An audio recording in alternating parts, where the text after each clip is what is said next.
Bom, hoje faz aí acho que 3 dias que eu comecei esse projeto aí de pegar essas pessoas que eu anunciei, ela curtiu ali a minha arte, de mandar uma mensagem para ela, né? Primeiro com o nome, desejando boa tarde, bom dia, né? E depois eu gravo um vídeo, né? Um vídeo padrão, mas sem falar bom dia e boa tarde, né? Para ficar padronizado para qualquer horário.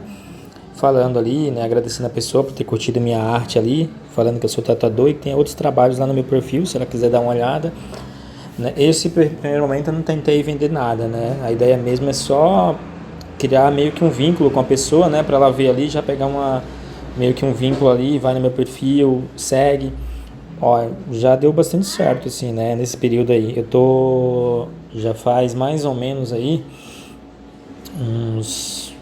Faz 3 dias, né? E eu tava com acho que 400, 1.411 seguidores aí. E depois disso aumentou bastante agora, né? Já tá com acho que 1.440, se não me engano, mais ou menos. É 1.443, então aumentou bastante, assim. E acredito também que pode ser possíveis clientes, né? Porque tem muita gente que a gente conversa um pouquinho sobre tatuagem, a pessoa expõe a sua ideia, que ela quer tatuar, o pessoal quer dar mais abertura, já manda ideias. No domingo, por exemplo, teve uma moça que eu conversei, que aí a gente trocou uma ideia legal, já pegou o WhatsApp, ela falou que tinha interesse em tatuagem, falou um pouco que ela teve decepção com o antigo tatuador dela, com os problemas, né? E aí ela tinha interesse numa arte, eu perguntei qual seria. Bom, no final eu acabei fazendo uma simulação de uma tatuagem na perna dela, ela gostou muito, né? Até o áudio dela falando sobre isso demonstra toda a emoção que ela sentiu quando ela viu aquela tatuagem, uma simulação na perna dela. Assim, eu acho que a gente tem que ir testando as opções, né, para ver o que mais vai ser interessante, que não pode ficar mesmo parado, né? Tem que fazer alguma coisa ali para testando as opções, porque aí o que der certo você continua fazendo, né? Aquele que não deu você vai testando mais algumas vezes, né? E depois, caso não dê certo, aí você abandona essa estratégia e parte para nova.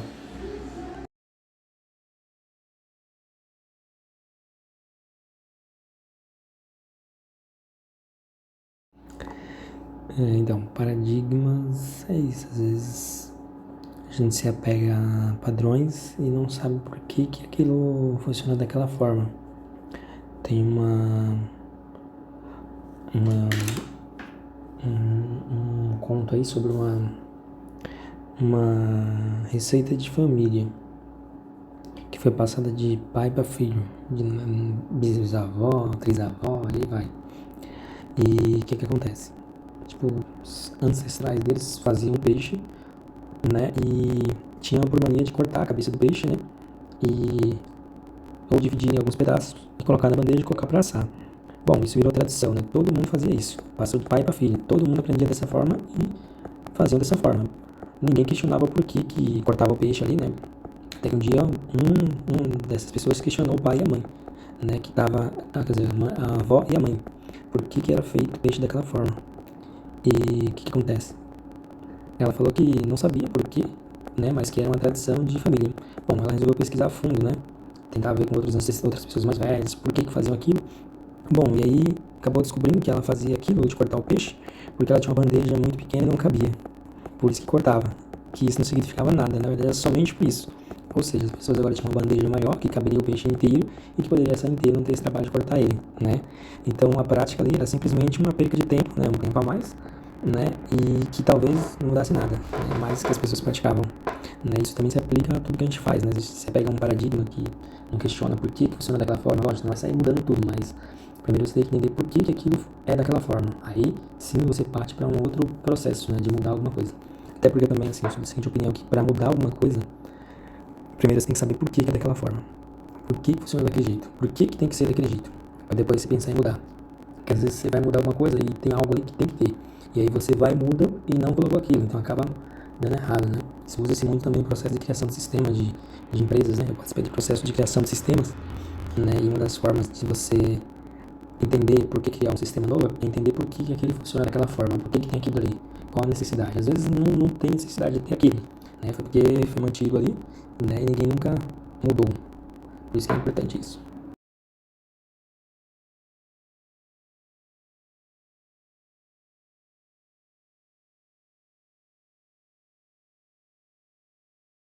Tipo, uma coisa que eu fazia bastante quando eu trabalhava na outra empresa criar estratégias de venda. Tipo, um argumento ali que era muito eficiente e eficaz na venda.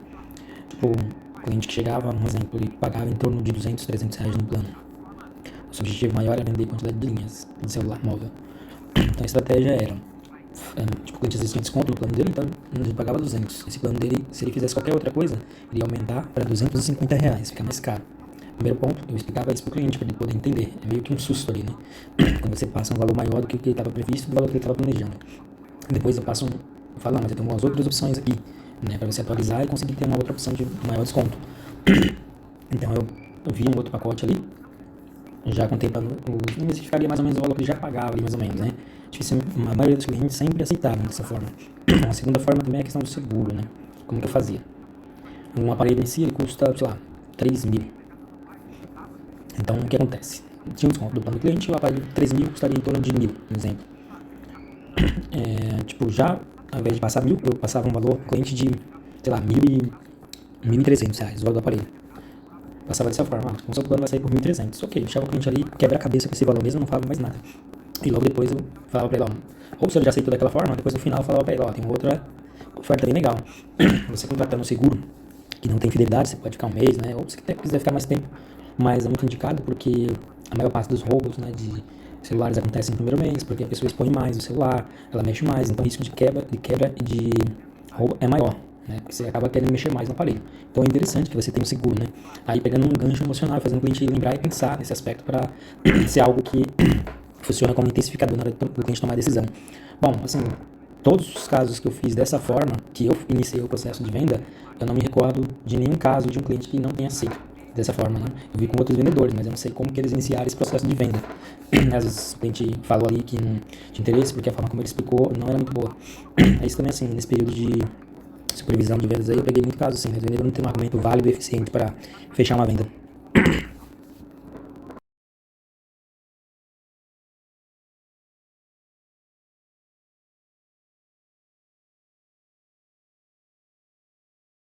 Outra questão também é assim, às vezes você vai falar com 20 pessoas, 30, 50 pessoas, né?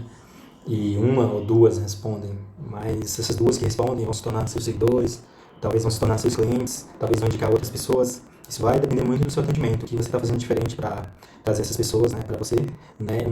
Um dos diferenciais que eu sempre acreditei, sempre deu certo no meu antigo emprego, é a questão do atendimento, personalizado, diferenciado, atendam, assim, pensem assim, se fossem vocês no lugar daquele cliente recebessem essa mesma abordagem que você está recebendo agora, como você se sentiria? Então aí, isso vai abrir um leque para você poder, de repente, enxergar como o cliente enxerga, né? E pensar em estratégias que vai te ajudar ali a trazer o cliente para você, né? Então isso é importante. E assim, não desistir, né? Como eu falei, às vezes acontece de você falar com 50, 100, daquele 100 só dois se tornou seu seguidor, ou também um só fez a tatuagem, mas conforme você for fazendo isso com frequência, o retorno ele vai aumentando, né? Com o decorrer, porque mais pessoas você já abordou, mais chance você vai ter ali, entendeu? E isso é uma forma de crescer o seu trabalho, aí a sua, como eu falo, a sua importância no mercado da tatuagem, né? E se tornar mais visível cada vez mais.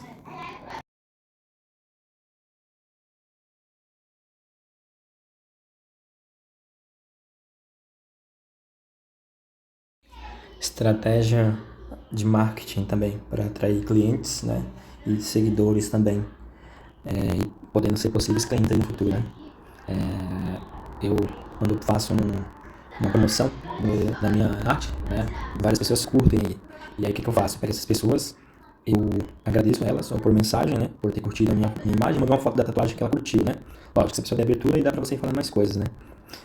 E outra opção também que eu vi é, eu mando uma mensagem com o nome da pessoa, desejando boa tarde, bom dia, boa noite, e faço um pequeno vídeo, né? Agradecendo a pessoa por ter curtido o meu trabalho. E também mando um segundo vídeo falando que se ela gostou, no meu perfil tem outros trabalhos também que ela pode acompanhar também. E é isso aí. Também estou estudando resultado. Na questão das mensagens, dá resultado para seguidores, né?